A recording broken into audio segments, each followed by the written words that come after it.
Bonjour à tous et bienvenue sur Veste Garage. Alors aujourd'hui, je vais vous parler d'un mètre cylindre de frein de 1948 de la marque Girling. Il est monté sur une Triumph Roadster de 1948, sur une voiture bien entendu. Donc il se présente comme ceci. Il est fixé par ce cylindre bloc là, tout simplement, et il est maintenu par ce gros cylindre bloc ici, qui est, lui, est monté sur la cloison par feu. Ici, vous avez le réservoir de liquide de frein, et ici, vous avez le contacteur de frein, qui lui marche par pression. Alors maintenant, je vais vous expliquer sommairement le système. Ici, vous avez la pédale de frein, où vous appuyez avec le pied, bien entendu.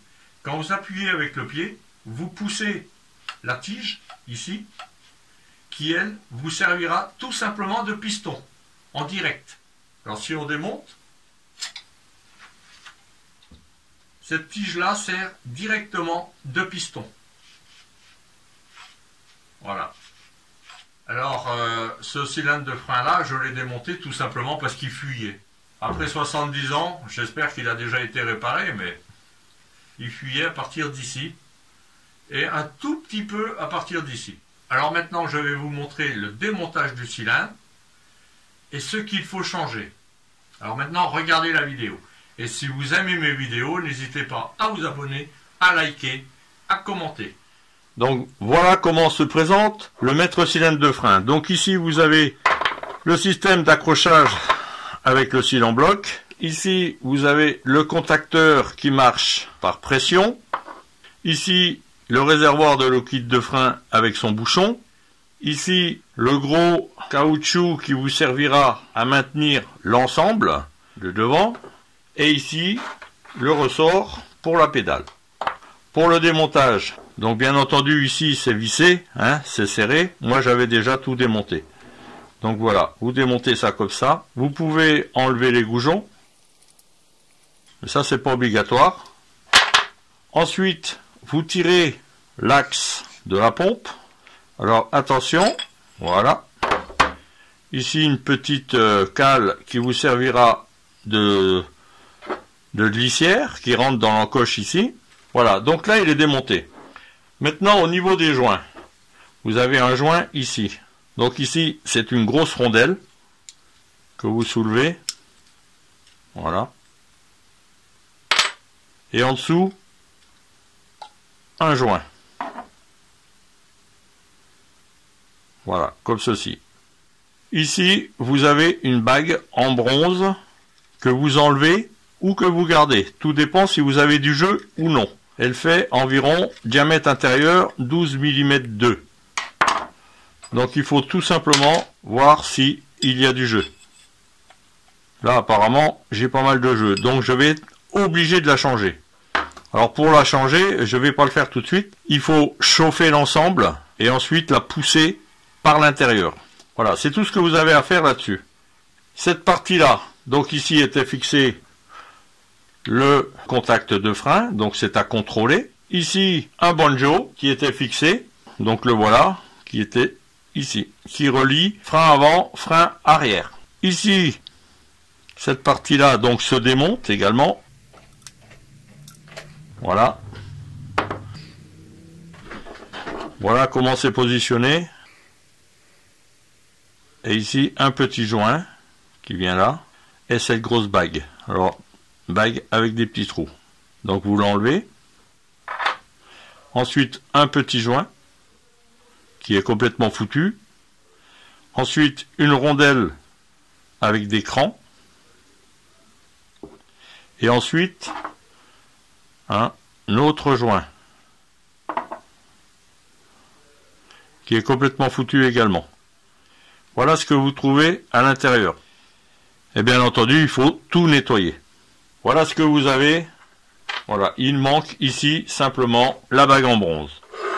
Alors j'ai oublié de dire, cet axe-là, donc la pédale de frein est fixée ici et elle vous servira de pompe.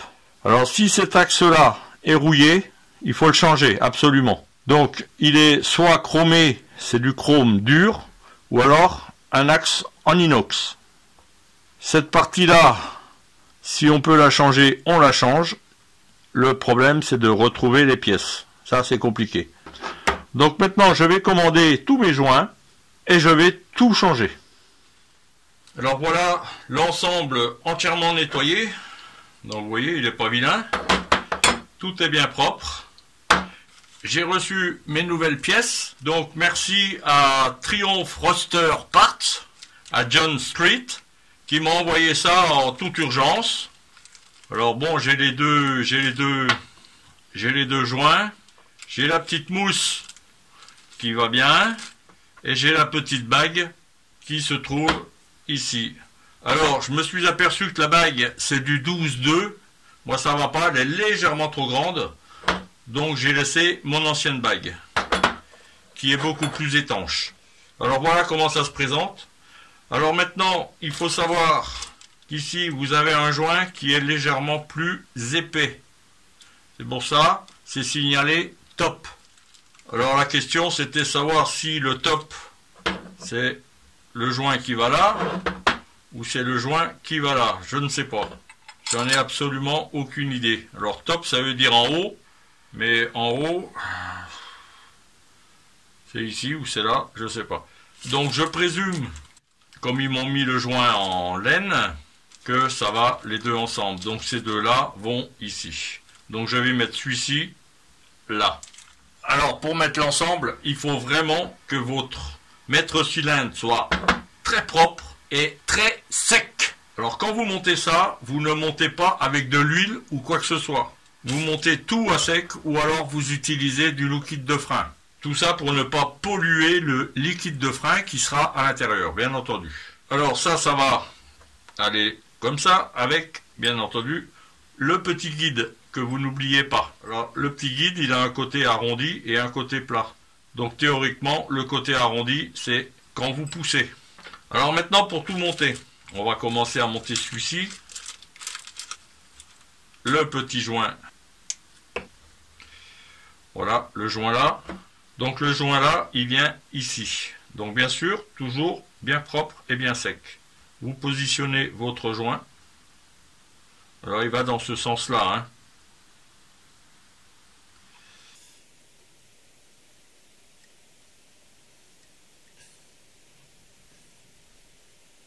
Alors il faut bien enfiler la jupe, comme ça. Vous prenez la petite rondelle que vous positionnez, et ensuite cette grosse bague que vous mettez comme ça. Alors elle est très bien ajustée, hein. Il ne faut pas forcer, et il faut la mettre bien droite. Sinon ça bloque et ça rentre pas. Voilà, vous voyez. C'est ce joint là qui vient ici, parce qu'ici vous avez une gorge. Donc moi je vais y mettre un joint torique en nitrile, hein. Donc pour l'instant il dépasse beaucoup, mais il va rentrer dans la gorge quand je vais serrer. Voilà, donc cette partie là est terminée. Ensuite on va faire celle-là. Alors celle-ci je vais prendre l'autre joint. Donc pareil, comme ceci. Alors vous faites attention aux petites lèvres. Voilà. Et par-dessus, la grosse rondelle qui s'ajuste, comme ça. Voilà. Une fois que vous avez fait ça, vous prenez votre tige, bien sèche, et vous l'insérez à l'intérieur. Alors vous faites attention de ne pas abîmer le joint.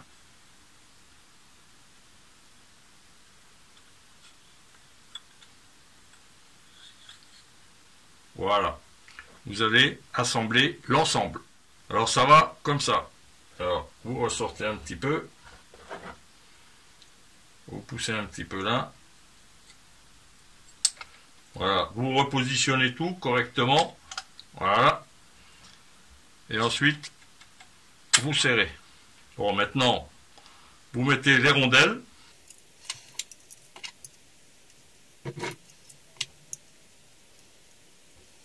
Et vous serrez.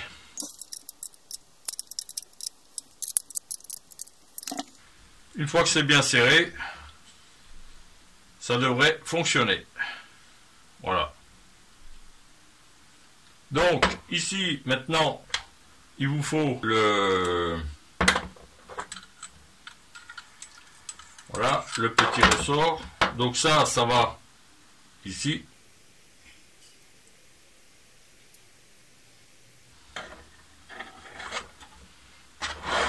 Voilà, mon maître cylindre est remonté. Voilà, ici le bouchon avec son joint. Donc il vient là. Voilà. Bon, alors ici le banjo. Alors bien sûr, n'oubliez pas, quand vous allez remonter le banjo, de remettre des joints neufs ici. Des joints cuivre. Un de chaque côté, hein, bien entendu. Ici le contacteur de feu stop.